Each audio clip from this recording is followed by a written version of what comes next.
Çin resmi medyasına göre Uygur Özerk Bölgesi Konsolidasyon ve Kalkınma Ulusal Birlik Sempozyumu Urumçi'de düzenlendi. Özerk Bölgenin Parti Komitesi Sekreteri Chen Guoguo, sempozyum başkanlığının yanı sıra bir konuşma yaptı. Konuşmasında partinin ulusal politikasını tam olarak uygulamalıyız. Bölgesel etnik özerklik sistemini ciddiyetle uygulayacağız. Tüm etnik grupların eşitliğini koruyup tüm etnik grupların devlet işlerinin yönetimine eşit katılımını sağlayacağız.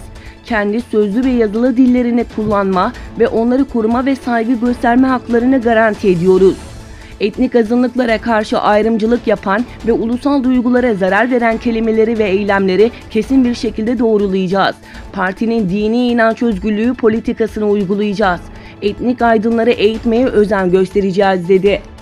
Chen Guoguo'nun açıklamalarına sert tepki gösteren Etik Başkanı Abdülcelil Karakaş artık oyunlara gelmemeliyiz dedi. Karakaş, Doğu Türkistan'da Uygur ve Kazaklar başta olmak üzere milyonlarca Türk toplama kamplarında işkencelere maruz kalmakta.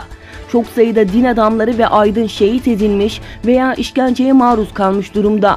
Onlar dini ve milli değerlerini terk etmeye, inançlarından vazgeçmeye zorlanıyor. Hal böyleyken Çin'in hileleri ve aldatmalarına karşı uyanık olmalıyız. Çin'in oyunlarına gelmemeliyiz dedi.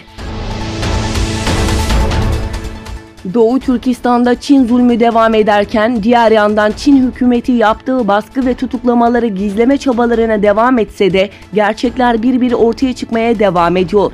Gelen son bilgilere göre Doğu Türkistan'ın meşhur yazarlarından olan Adhem Ömer'in ailesiyle birlikte 2 yıl önce 13 Nisan 2017'de tutuklandığı ve Çin'in sözde eğitim adı altındaki hapishanelerine gönderildiği, bir daha kendisinden haber alınamadığı bildirildi.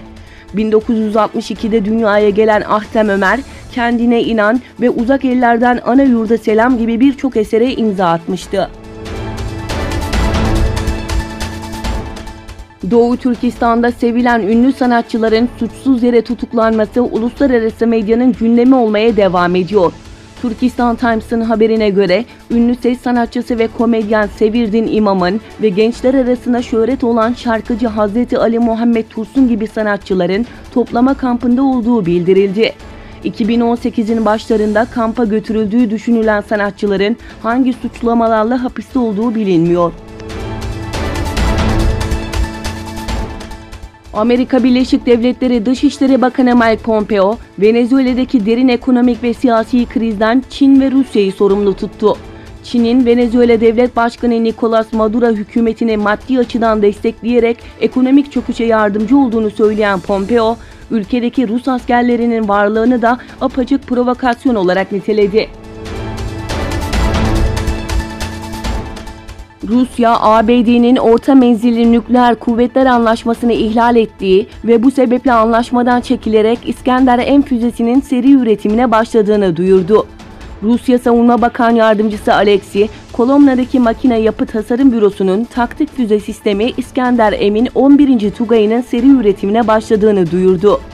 Anlaşma ise menzili 500 ile 5500 kilometre arasında olan ve karadan havaya atılabilen orta menzilli tüm nükleer ve konvansiyonel balistik füzelerin yasaklanmasını öngörüyordu. Fransa'da sarı yelekliler Cumhurbaşkanı Emmanuel Macron yönetimine karşı tepkilerini dile getirmek için ülke genelinde yeniden sokağa çıktı. Akaryakıt zamları ve kötü ekonomik koşullara tepki olarak başlayan ancak daha sonra Cumhurbaşkanı Emmanuel Macron yönetimine karşı gösterilere dönüşen sarı yeleklilerin eylemleri 22. haftasında yoğun güvenlik önlemleri altında gerçekleşti.